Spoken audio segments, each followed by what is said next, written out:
Hey, we're going to take a look at a game I just played where I made a mouse slip and I blundered my queen, and yet I ended up checkmating my opponent.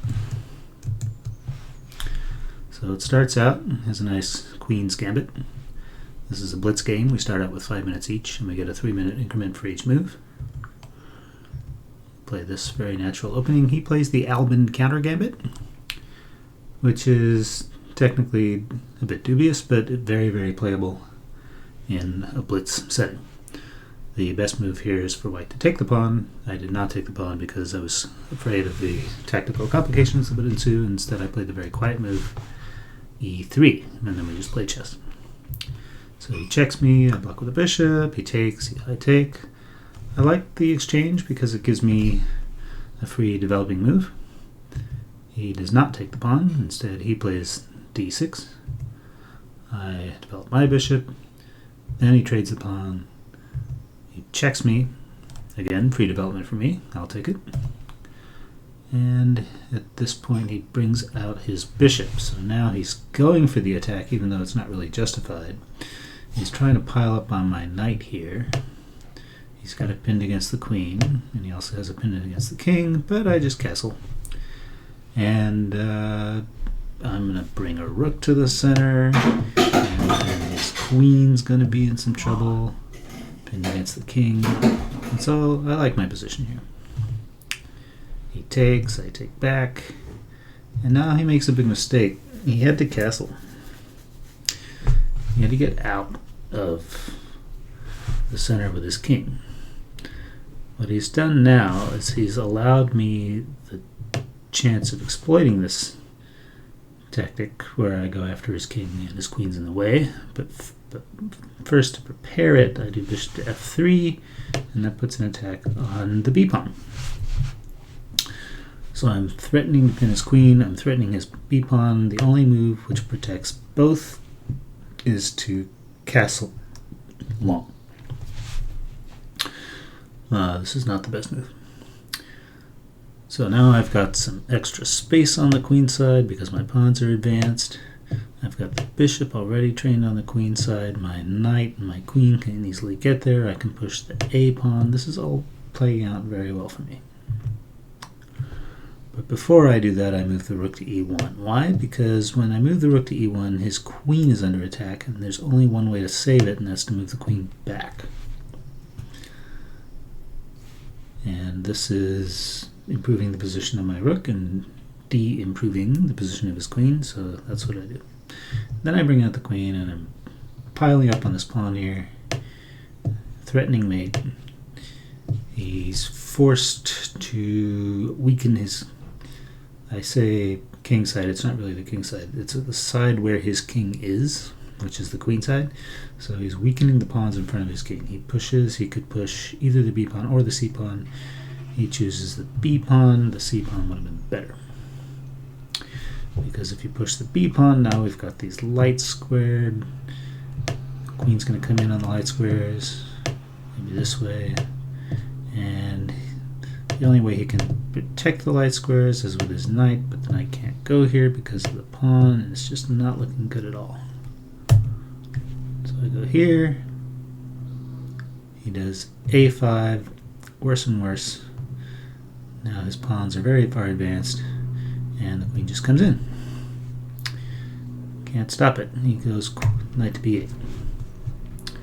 At this point, I felt like I was really doing well. I don't see an immediate checkmate, but this queenside attack is so strong. The queen's going to infiltrate, the king's going to have to go here, I'm going to bring out the rooks, I'm going to firebomb his pawns, they're all going to blow up. He's going to have an open king, his rook is nowhere, his queen is almost nowhere. It's just really looking bad for him. So I went to make this move, and maybe my trackpad was miscalibrated, maybe I was so excited, whatever reason, instead of making this move, I ended up accidentally making this move, which is probably the worst move in the position. Oh no. As soon as I saw this move on the board, I said to myself, no, that is not the move I meant to play. And I pressed the little button that says, Dear opponent, please let me take back my move. Takebacks are not well thought of. They can be abused. You make a move, you look at the position, you don't like it, you say, no, I want to do this other move instead, please let me take back. And then you end up with a game that never ends. But this case, it was obvious that I meant to play queen to b7. It's the only move that makes any sense that could possibly have mouse slipped to this. And my opponent said no. I don't fault my opponent for this. I would have done the same thing in his situation. We're playing the blitz game. This is a rated game. And in blitz, mistakes are part of the game. You're going to make mistakes. So he very properly declines the take back, and given that he declines the take back, he has to move. There's only one move he legally has. He has to deal with his check. The only way to deal with the check is to take the queen. Now he's up a queen. So I've gone from the computer saying plus 11.3 because of queen to b7 to minus 9.4. I've lost 20 points of material. 2 queens. I've gone from being effectively a queen up to being a queen down. And so I'm here. In this move, the only rational move, in this position, the only rational move is to resign. You're down a queen. Black's gonna get his pieces in order. He's gonna finish. He's gonna have to develop his queen somehow. There's no prayer of a draw. Certainly no way to win. But I'm not thinking rationally. I've just blundered my queen due to a mouse slip. I've asked for a take back. I've been refused. I'm not thinking, okay, let's accept the loss and resign and move on and play a new game. I said, no, I'm going to keep playing. I'm going to play a few moves. I'm going to maybe get a check or two. And then I'll resign.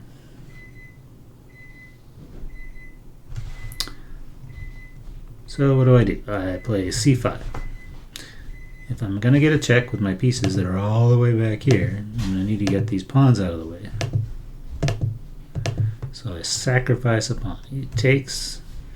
I take back. I don't take back. I bring in the knight. If you want this pawn, sir, go ahead and take it. And that'll give me the open file against your king. He correctly ignores my suggestion to take with the pawn, and he takes with the rook instead. I go here, I get the half open file. I'm going to alright, somehow I'm going to get this c-pawn out of the way. I don't know how I'm going to do it yet, but I'm going to do it. That's what I'm going to do. I'm going to get your king somehow, sir. He develops his knight, reinforces this pawn. He's doing good here. a3. What's the idea of a3? I want to push b4. If I push b4 right away, he just takes with the a-pawn. g5. What? He is quite properly ignoring my attack on the queen side, which is doomed to failure. And he says, what am I going to do? I need to develop my queen and my rook. So I'm going to push these pawns in front of them. And then not only am I developing my queen and my rook, I'm also attacking your king. And when you're up a queen, what do? You try to end the game. Okay. I push b4. He takes, I take. He pushes g4. Kingside attack. You're not the only one that can attack, Matt. And now my bishop's under attack. And I have to be very careful what I do here, because when you're down, you need to keep your pieces on the board. If you let your pieces be traded off the board, then any hope you may have evaporates in smoke. That is to say, the trade offer is a powerful weapon in the hands of the person who is ahead of material. So I retreat, and he brings out his knight further. He's going to go here, he's going to attack my bishop, he's going to soften up my g-pawn, he's going to just take the pawn.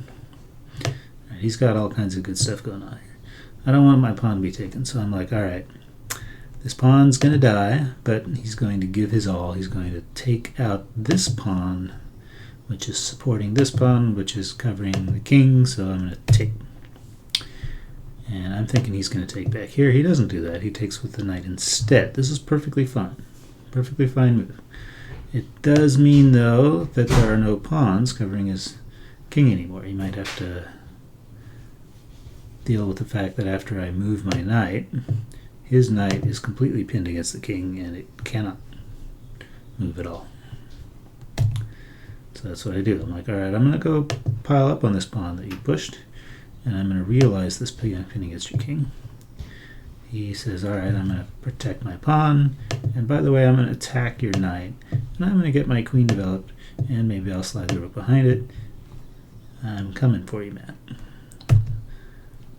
So I play this bishop move because I don't want my knight to be destroyed. Remember what I said, if you're down material, you want to keep what pieces you have on the board and hope and pray for a miracle. He brings his knight over here. The bishop isn't there anymore, but the pawn is, so he's threatening my king. And I'm really worried about this knight fork. He can't play the knight fork right away. It looks like he can because I've got 2 attackers on that square, and he's got the rook defending it and the other knight defending it. But remember, this knight is not really defending because of this pin. So if he were to move the knight fork right away, then I would just take. It would be a free knight. But still, it's a concern. So I move my rook here. This stops the knight fork for good and all because you're only attacking one rook, and I can just move the rook. And also it brings in the idea of maybe I'd double up the rooks on the c file, or maybe I bring the rook over here and add another attacker to the b pawn, to the g pawn. I'm activating my rooks. He plays f6. He's like, all right, you need to make a decision about what you're doing with this knight right now. If you're going to take the pawn, this is your last chance. Well, I can't take the pawn, so I'm like, all right, I don't want to go here. I can't go here. I can't go here. Well, I guess I could, but then I'd be trading off my knight. I could go here. I could actually go here. No, then he takes with the rook, and then I take the rook, and then he takes with the queen. Okay, so really the only sensible square for my knight to go is here. It's not really attacking the king, it's just kind of cozying up to him. But it does attack the rook. So alright, I'll go here, I get tempo on the rook. And here he says, I don't know if he missed that I was attacking his rook, or he was like, I'm willing to sacrifice the rook to get this move. He pushes the h-pawn, he's going to bring in the h-pawn and the g-pawn, he's got the knight, he's got the queen, he's got the rook. He's going after my king with almost everything he's got. And I'm going to take that rook, yes sir. Now I'm only down a rook. And by the way, this check would pick up the queen if this knight wasn't here, because this knight is pinned. So I'm, in the back of my mind, I got this g3 threat, force the knight to move, win the queen. He plays h4. He's like, all right, you push the g3, and I'll trade it off. And that's what I do. He takes. Now I have to think here, because if I take with the h-pawn, then this h1 square is extremely weak. The queen moves over here. No more fork. Threatening mate on h1, I have no good way to defend it. So no, we're going to take with the f-pawn instead. And that way, when he moves the queen over here, I can defend laterally. I can't defend with the other rook because the knight will take it. And then the knight has to retreat. And I get the check on the king. I don't win the queen. But hey, at least my attack has some excuse of merit. It's like, well, okay, I lost the queen, but I got a check on you before I lost. Good. And he makes a huge mistake. This throws away his win. This is now a draw. Why? I mean, he's threatening mate, right? And this attack isn't real because the knight covers it. And I can't take the knight because of the mate threat. It just checks and mates me on the back ranks with his queen and his rook. The reason this loses, or it doesn't lose, the reason this throws away the win, what should he have done? He should have gone here. This is a much better move. What's the difference between this square and this square? So I think he was trying to move the queen away from the threat of attack. And he was worried about me putting my knight back there and getting this check between the queen and the rook, between the queen and the king. But if he moves here, then I don't have this move right away. I have to take a move and support it somehow. And it's very difficult to find time with the attack on my king. But with the move he played, I can just make this move right away. And that's checking the king. And now the king is in trouble. If he tries to come forward, then I have the check here, and I win the queen. Incidentally, that protects the rook as well. So he has to go back. And if he goes back here, I don't know what happens. What happens if he goes back there? Then it's mate in 3. I get the check. He has to go here, and then he gets mated. Or he has to go here, and then he gets mated the other way.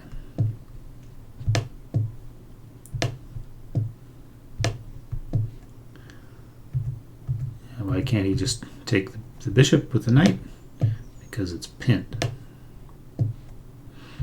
Okay, so he can't go straight back. He has to go back to one of the dark squares. He goes back here, and now I see that I have the draw, and I'm like, wow, I can't believe I got away with a draw in this game. So I move here, check, he goes there. And I'm toying with the idea of, okay, I'll go here and check him, and then he can go either here or here. Whichever way he goes, I check him again. He has to go back, whichever way. And then I check him on a7 again, and we just shuffle back and forth until we get the 3-move repetition. But then I thought, I'm going to throw a little fear of God into him. He must be rattled. He's just thrown away the win. He's got a draw. I'm going to scare him a little. I'm going to make this check here. And he can take it with the knight. That's fine. The knight doesn't interfere with my perpetual plan. And also, now when I do the move to a7, there's a double check instead of a check. And it's not actually any better, but it adds that level of fear, that psychological dimension to it. Because remember, you're not playing against a computer, you're playing against another human being, and human beings are psychological creatures, and they have fear. So I make this check. He is forced to take. That is the only legal move. And then I play the knight to a7 check, and here he can go left, he can go right, doesn't matter, he goes left. I check. 2 legal moves here. If he goes back to king to c8, he's walking into that discovered check. Actually, it's a double check. He has to calculate, okay, what if Matt goes here? What if Matt goes here? Is there any kind of fork situation that I have to worry about? There isn't. But he decides to play it safe, and he goes in the corner, which gives me checkmate. So I win.